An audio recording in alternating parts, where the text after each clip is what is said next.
good thing about Menachem is he could hear an idea from somebody, like his daughter seeing a breakdancer on Venice Beach, and in a relatively short amount of time, there is a movie being made about it. This is a new dance. This will grab the whole world. He just said, okay, we're making this movie. We're going into production in 3 weeks. We didn't have a script. We didn't have cast. We didn't have anything. Break in, and you just don't stop. Here comes the movie that's fresh and hot, with high energy, dancing to the beat with a scratch mix sound that comes from the street. Breaking was like the Enter the Dragon of hip-hop, because he had the best of the best. There were no stuntmen, and we weren't actors.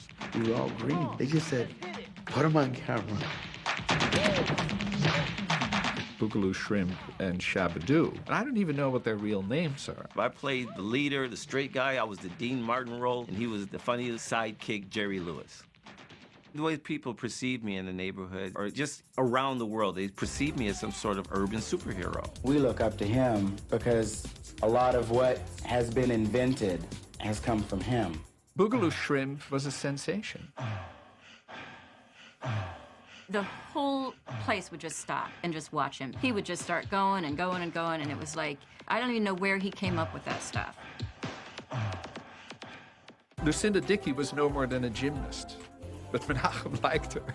He called and he's like, I'm gonna make you my next big star. Lucinda Dickey didn't really fit in the break-in film from our point of view. We resented her. It was hell at times. I'm not gonna lie. He made it known from the very first day that I walked into rehearsals that he was superior.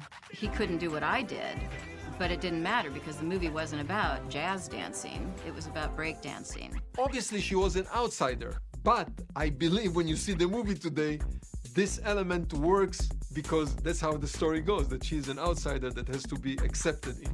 There are lines in the movie that were just so true and real. She ain't no street dancer. She knows nothing about what we do. There was a high drama because Orion Pictures was making a movie called Beat Street at the same time. Menachem at the time famously said, We must beat Beat Street. This was the race to be the first breakdance movie. Whatever could be assembled in enough time to make the release date was what the movie was going to end up being.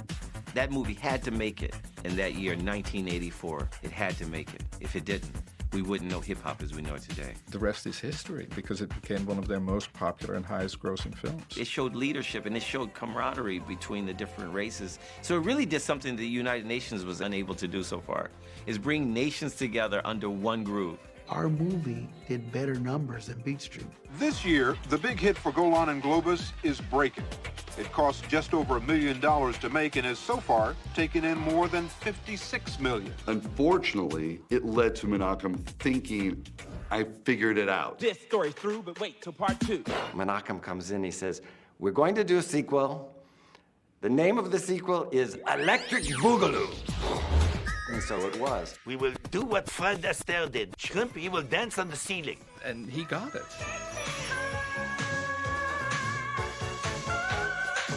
Breakin' 2 was more of a cartoon. The whole hospital scene, it was silly.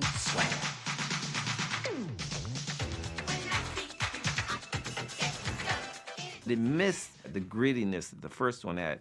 We're over here in East LA with pastels. That was canon. They're like, let's really make LA clean and beautiful like a rainbow. It really took away from the authenticity. I cried about it. We had lost sight of the message. I simply thought it was a fad, it was over. But the movies actually did make an impact upon the youthful audience of its day. So they had their finger on the pulse of something once in a while. But most of the time, the pulse was on something that was so misguided